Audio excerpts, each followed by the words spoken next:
Привет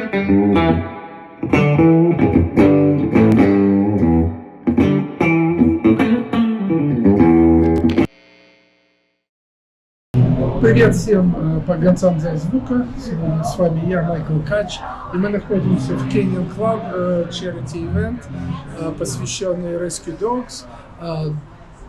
С нами нас пригласил Brent, который один из наших клиентов, и он не зашел, чтобы рассказать о том, что он использует, как он использует, и всем будет интересно.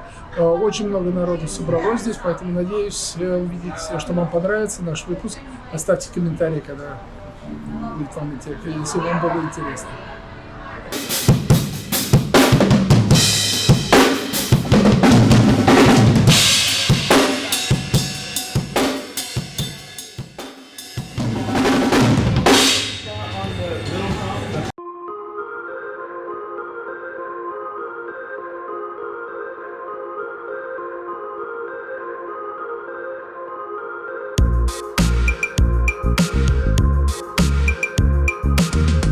Сегодня мы с вами находимся на площадке группы Heavy Metal. Сегодня возьмем интервью моего хорошего друга Brent Woods. Это чем я вот занимаюсь, это вот установкой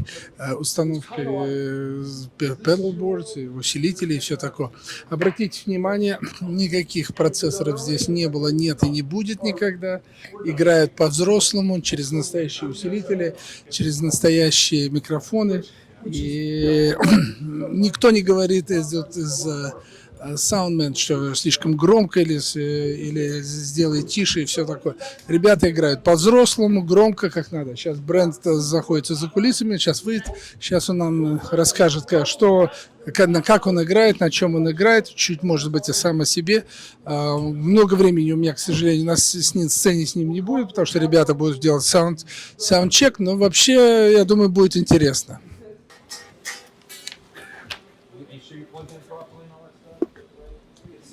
Видите, ребята, это сейчас Брент хочет, чтобы это, он говорит, я буду играть громко, и попросил, чтобы убрали динамики чуть подальше.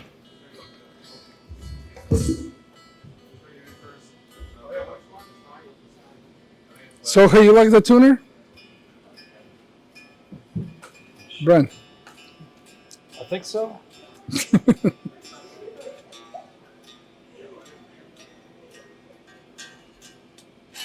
Okay. Okay? Turn it down a little bit? No. Okay. Okay, Mr. Brent Woods. Hey, this is for the Russian guys. The Russian guys. I love Russia. I miss Russia. I spent a month in Russia, as you know. Yeah, I know. Yeah. So, you know, I've been talking a lot about you to our constituents, shall we say, and and everybody was asking me, how did you become what you are right now? How did you become like a session guy? Gun for what hire. am I actually? Gun for hire. That's how I call it. I think, you know, it's just tenacity. It's just working with a bunch of different people and not stopping. I mean, there was times early on when I just had my own band, right? And I never really branched out and played with anybody else because I was hoping that my band would become successful. And I didn't really worry about, playing with other people or learning cover songs. You know what I mean? I was never in a cover band until 2007.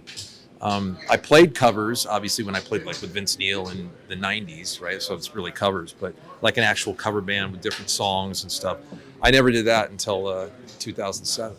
But, things change in the business, and going from trying to make it in your own band. I was on Capitol Records for a few years in the early 90s. And then I started playing with Vince Neil. And then I got into film and TV music and stuff and production. Did some stuff for, New Line Cinema and a few other companies. But, I just never stopped playing. I never stopped, wanting to play with different people. So that's kind of what it is. So you're playing right now with the Chevy Metal? Yeah, tonight's Chevy Metal for Rock and Roll Rescue, which is a dog charity that I'm a part of, a rescue that we rescue, rehabilitate, rehome, give medical attention to, whatever they need. And then Big King, usually. Big King. What's Big King? Gene Simmons. Oh, yeah. Well, yeah. He's gonna play. He's gonna come down and jam. You know, we're playing, and I'm playing with How him. many songs do you play with him? I don't know. I don't know what he's gonna do right now. Really? 1, 2. I don't know. Not a lot. Not a lot? No. No. But we're going out with Gene, as you know, in July. I don't know when this is going to air, but or you're going to send it to. No, in 3 days. Okay, 27th we start. July 27th. You're gonna go into Europe, right? We go to all through Europe, and then we come back, and we're doing a show in Buffalo on the 17th and 18th, and we come home. Yeah. Awesome. And So it's about a month. What about Sebastian? Sebastian, I'm not out with Sebastian this year. I might have a show with him in August sometime, but I'm not doing his tour this year because of the Gene thing, and also John Waite I'm going out with on the Styx and Foreigner tour. That leaves tomorrow. I was just with him 2 days ago playing a show in in Fort Wayne, Indiana. And then I flew back, did a Chevy show last night. Then this charity event that I have is tonight. Then I get on a plane tomorrow and go directly to Michigan and start the tour there. So you've been super busy. Super busy. Yeah. So tell me about your guitars. This was Joe Walsh's guitar on the Hell Freezes Over tour. Really? Yeah, and I walked into Gibson when I had an endorsement at the time. I still do, but there's like when I had my first endorsement. Mm-hmm. And they said, come down to the factory or the showroom in Hollywood. And I started looking around and kept on going back to this. And Rich Bartle, the guy that was the head of A&R at the time, told me, hey, you really like that guitar, right? He goes, yeah. He goes, he said, there's that was Joe Walsh's guitar from the Hell Freezes Over tour. And I said, all right, that's why I keep going back to it. So I don't know if he used it. It's a stock. You know, it's just a stock, right? Yeah, it's just a standard, but it just plays so good. You didn't do any refrets, nothing, right? No.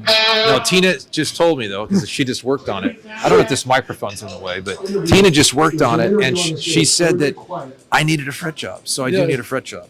It's fine. It'll get me through the tour. I see it. But she just did the other black one, the black one that I have, the other Les Paul standard, and she did that one, and it's great. So I wish I had time to do it before, but I don't. It's okay. So today is very easy as far as the pedals. You have nothing. Yeah, I don't have anything. I don't use a lot of pedals.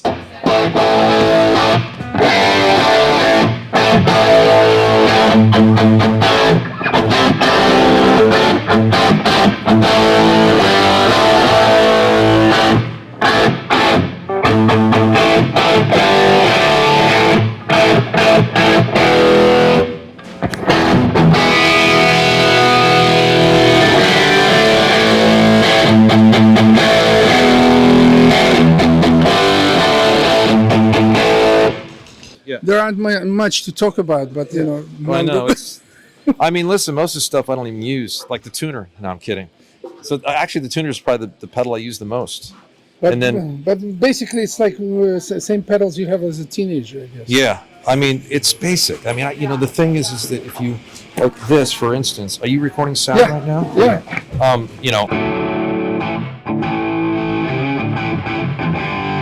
Which is great because it's a modded head, but this just gives you that boost on those solos. It's not gain; it just gives it more torque. Push. Everybody knows the micro amp, and it's been around for years. Everybody uses them, but I don't use a distortion pedal. I use it off the head, and this just gives it a little boost. And if the sound man, don't tell John out there, if the sound man isn't awake, it kind of gives it a few dB. So when you're playing a solo, oh, wait a minute, there's a solo, and he knows to push it up. Okay. Right? So go to this, right, which is a beautiful delay that my friend Michael Kach actually told me about and got for me. Actually, it was a gift. This is an amazing G-Lab. But yeah, but you know what? They don't make them anymore. No, they always discontinue shit that's really good. It's an amazing delay because the taps, it's so consistent, and it sounds like a tape. I just love it. I mean, it's just and the slap on it's great too. Very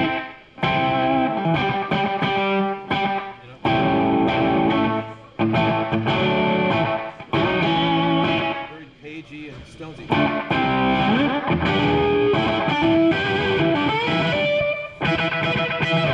I love it. The chorus is great because you can do the little pretty thing, right? Or you can get crazy with it and go, like little alternative, Susie and the Banshees.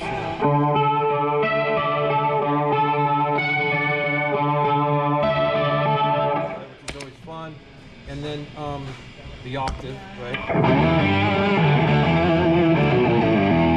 The bass player doesn't show up.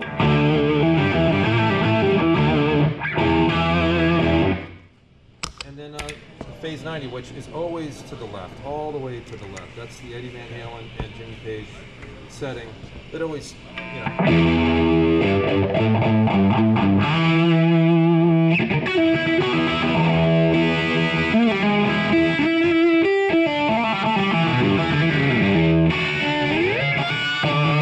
Whoops. And that's it. And then a tuner. That's the end. Well, the wah, but I don't know. Wah's cool. If you suck, you'll sound really good. And that's it. That's it. So when I was, that's where the sound comes. Yeah, when I was starting to play guitar, Jimmy Page obviously had already passed away, and the only guy that was lefty was Elliot Easton, and I love Elliot Easton. He's an amazing guitar player. He fucking plays the coolest shit. But in my opinion, back when I was growing up, when I was 12, I think he's cool now, but I just didn't think lefty looked cool. You know, so I can't look like. I loved Ace Frehley, and obviously Eddie Van Halen, and you know, Randy Rhoads. So I just started playing right-handed. And I also played baseball for many years, and I played t-ball when I was a kid, starting out, and playing t-ball. If you are lefty, you're always out because it goes right to first base and he catches it and just tags you out. When kids hit the other way, they can't throw that far. So you always make it to first base. So I had to switch. And that was another reason why I was able to do it, you know? So that's it. So some people don't know, but you were a Randy Rhoads student also. Student of Randy. Is this microphone still in the shot? No. Stay here.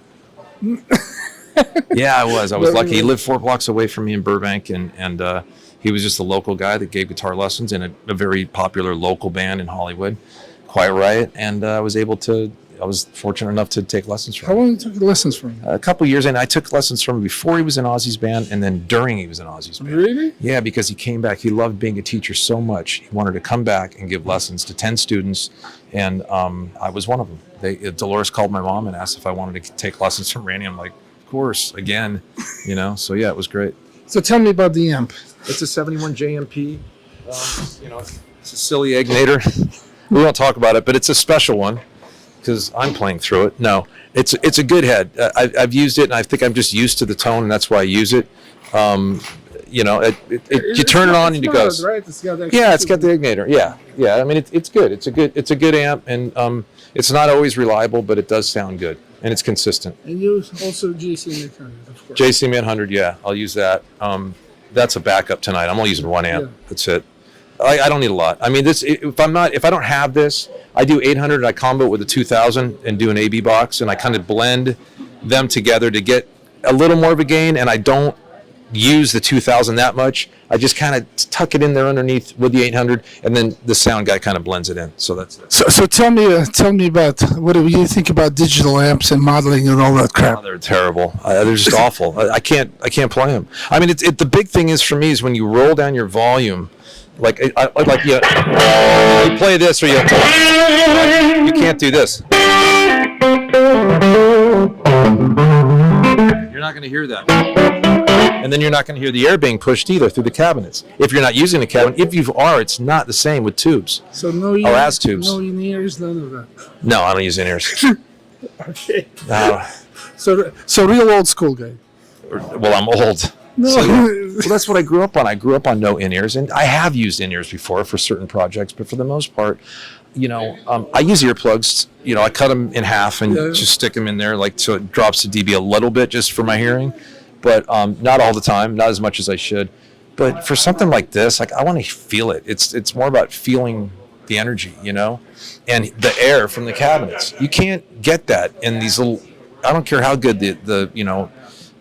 Jerry Harvey or the Ultimate Ears are. They're great companies and stuff, but it's just not the same. You know, if they were, nobody would wear them. Well, the reason I ask because a lot of Russian guys they like go, oh, you gotta get those campers, Cortexes, all that crap. And I'm just not a fan. And listen, I know a lot of people like them. They're convenient. They're reliable because you can take your chip with you and put it in. It's just for me. I've tried it, and it just doesn't work for the way I play. All right. For me, it works for other people. I mean, Metallica uses them. You know, they use them and it works, you know, I mean, and a lot of people would disagree with me, you know, and recording, I know a lot of guys use it for recording. I couldn't use it. It's just not good. And bass, and I got to have real amps. I just have to have it. Maybe it's psychological, but I got to use it. I agree. Well, thank you, Eric. Thank you. So, thank you very much. Appreciate it. Thank you, Michael. It's been a long time coming. Really good seeing you. It's been a long time.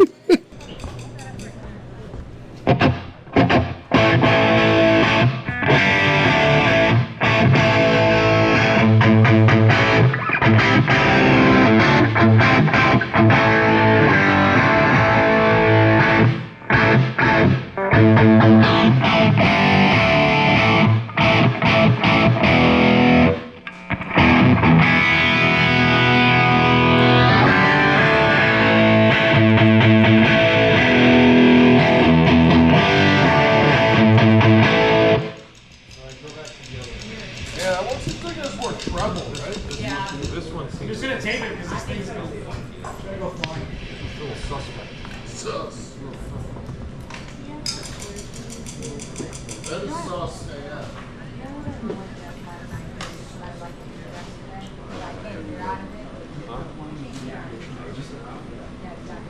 You said what?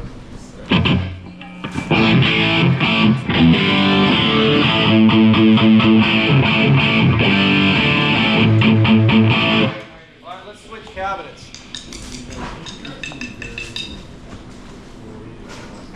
Okay, so do you want to just talk about the Yeah. covers? And then we talk about amps and Okay, good.